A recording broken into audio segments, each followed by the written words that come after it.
Okay, sorry. Too much noise. Too much noise was coming from outside. Um, I watched both games.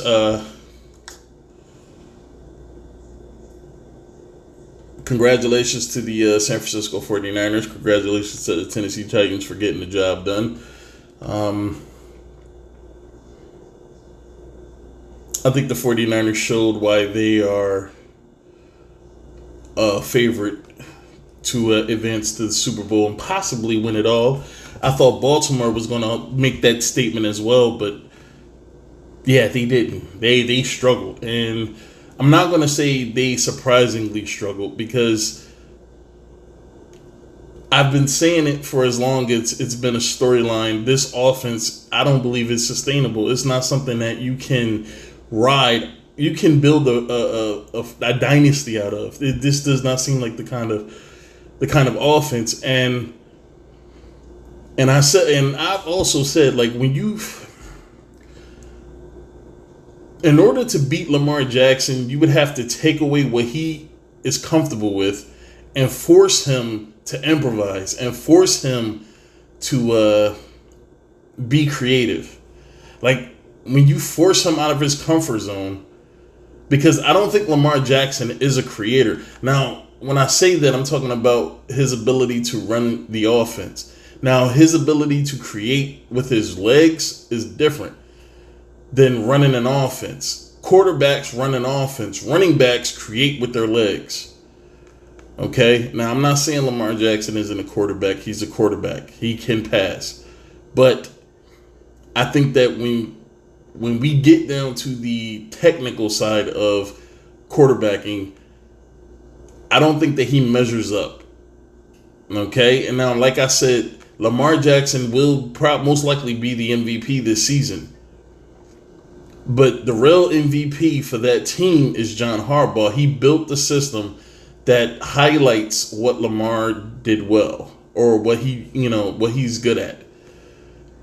Now, it also kind of hid a lot of the deficiencies that Lamar may have in his game, which caused people to believe that Lamar was way better than he actually is. Now, this is not an indictment on Lamar Jackson. I believe Lamar, if he's as committed to being great as he is, if he's as committed to being great as I hope he is, that's a better way to put it. He will get better. He will get better. Okay. Now, I kind of thought that Lamar Jackson was sniffing his own fumes a little bit, like with him wearing the sunglasses. I mean, almost like he was going a little bit Hollywood, where people would heap all this praise on him, and he's kind of feeling himself, where he really believes that he can go out there and destroy any defense, it doesn't matter. I mean, and why wouldn't he think that when he was pretty much destroying the league with his legs? Well, not destroying the league. I'm not going to say that. He was causing an issue. Like, he was causing an issue. He was a problem. That is a fact. But like I said before, whenever there's a problem in the NFL usually finds a way to deal with it. It happened a lot earlier than I thought it would, but it did happen. Now, I said this before. Just because you are having a great run, the NFL is great at doing one thing and one thing only, and that's learning and adapting. Well, two things. I guess you could consider that two things. Learning and adapting. Finding what it is that you make successful. Finding what it is that you do that's successful and stopping it.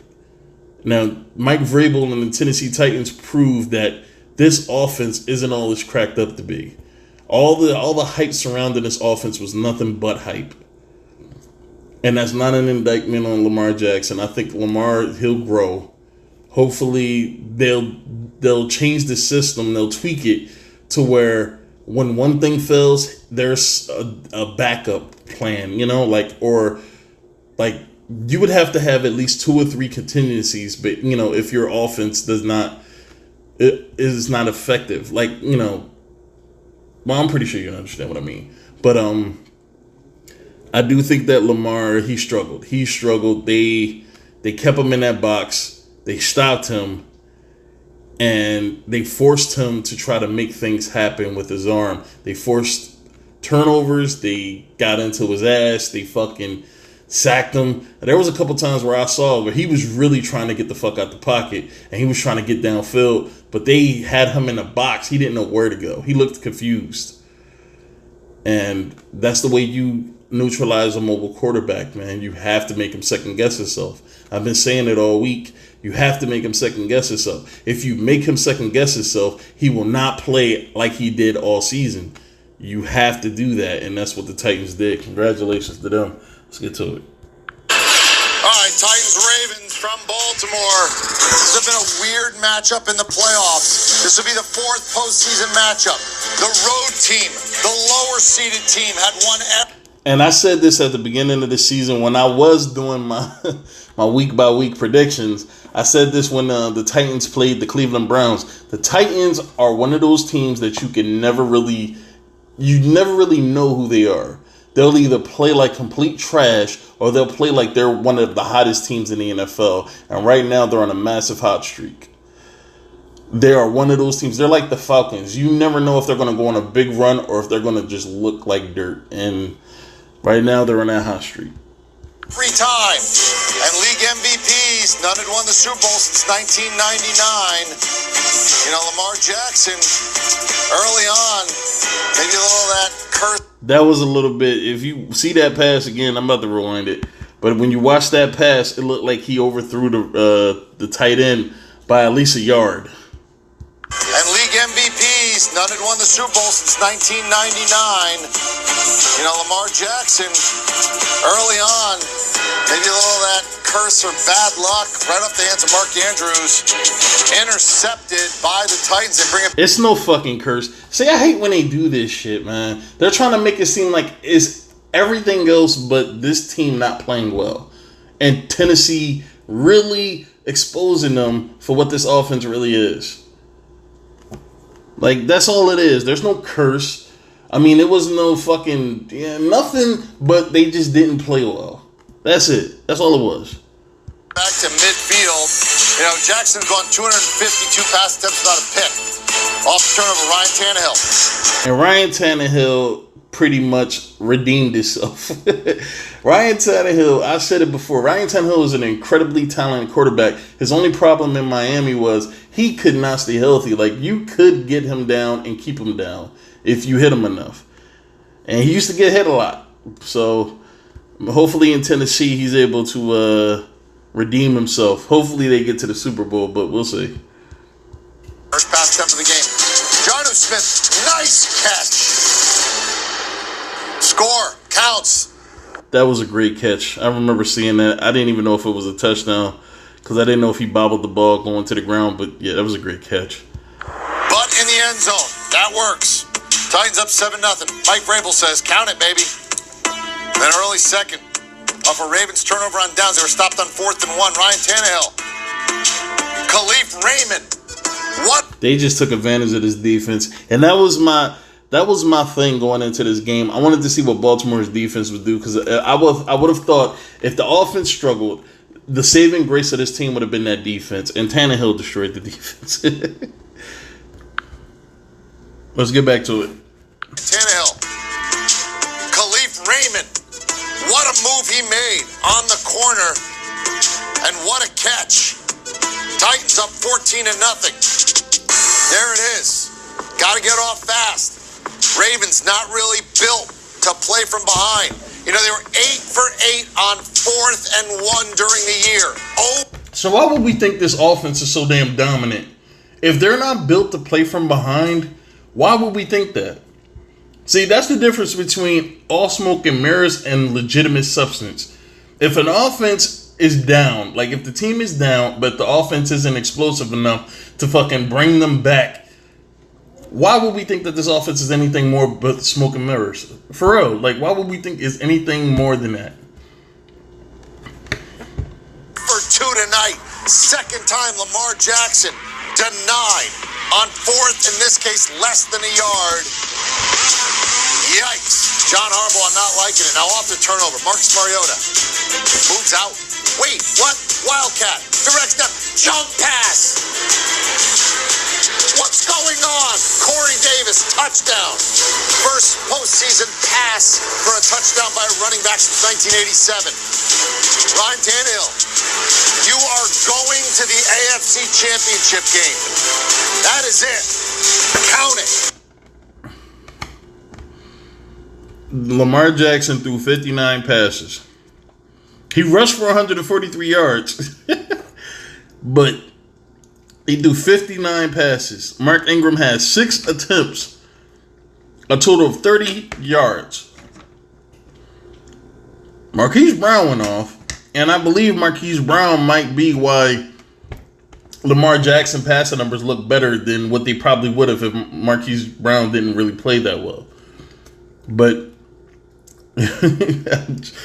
this is what I've been saying, man. Like, and whenever you don't glorify or praise a player, you're looked at as a hater. You know, you're looked at as a hater if you don't glorify somebody when you don't see them as great as other people do. And I said it, the reason why people were overestimating the ability of Lamar Jackson, at least right now, is because of the things said about him coming out of college. And I'm not one of those people that would get down with, I'm supposed to just support him because he's a black man. It's not like that. Or not even support him. I'm supposed to praise everything he does because he's a black man. You know, or I'm supposed to think anybody saying any kind of criticism against him is unfair. Like, I mean, they say this stuff about a lot of quarterbacks. Why is Lamar Jackson so different? And it seems like now everything that he does, we have to sit there and be like, oh my God, it was so amazing. This guy is so amazing. Everything he does is amazing. This guy is the future. They said that same thing about Colin Kaepernick. They said the same thing about Patrick Mahomes. Now, we're going to see how Patrick Mahomes play tomorrow. But this is what they say. This is what they say. Is this the future? Inconsistent offense. You went 14 games out of 16. Your offense is looking damn near unstoppable. And your first playoff game, you lay a fucking egg to the number 6 team in the NFL. I mean, not number 6. The 6th seed of your fucking conference. I'm sorry. But the 6th seed in your conference. You lay a fucking egg like this. You let them dominate you on your home field. But this is the future. This is the future right here. We're seeing a future. All right. I'm done. I'm done, man. Congratulations, Tennessee. Congratulations, San Fran. I'm expecting Seattle to win tomorrow. And I'm expecting Kansas City to win tomorrow. I'm kind of rooting for Houston because I want to see Deshaun Watson. I want to see what this team can do in the AFC Championship game. I kind of want to see a Tennessee Texans showdown. And it'd be awesome to see a Seattle, San Francisco. You know, I think it'll be the first time in a long time we've seen 2 championship games involve division opponents. That'd be quite a storyline for next weekend. But all right, I'm done.